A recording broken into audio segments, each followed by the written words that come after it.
Alam mo ba kung bakit maraming content creator ang sikat pero hindi pinagkakatiwalaan? At bakit may konti lang ang followers pero solid ang pangalan at kita?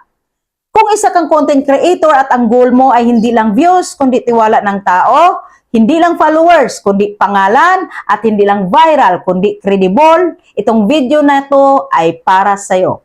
Pag-usapan natin ngayon ang mga hakbang para maiangat ang pangalan at credibility ng isang content creator. Step 1, alamin mo kung ano ang pinaninindigan mo. Hindi pwedeng lahat na lang ng uso gagawin mo. Ang tanong, ano ba ang topic na kaya mong panindigan kahit walang views?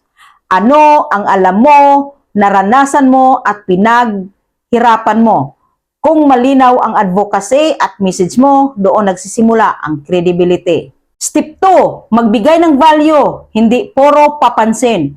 Maraming creators ang gusto lang mapansin. Nagpi-flex ng mga pera, magyabang, o pa-viral. Pero ang credible creator, nagtuturo, nagbibigay solusyon, may natutunan ang mga nanonood. Tandaan mo ito, kapag may natutunan sila, babalikan ka nila. Kapag may natulungan ka, ire-recommenda ka nila. Step 3, maging consistent sa mensahe at ugali. Hindi sapat na magaling ka ngayon tapos bukas iba ka na. Consistency ang susi. Consistent sa topic, consistent sa values, consistent sa respeto sa audience. Ang credibility ay hindi nabubuo sa isang viral video. Nabubuo ito sa paulit-ulit na tamang ginagawa.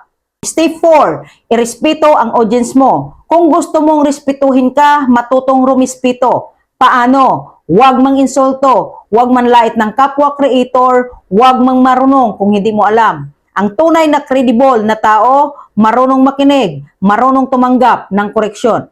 Step 5, ipakita ang resulta, hindi puro salita. Hindi mo kailangan magyabang, hayaan mong result mo ang magsalita.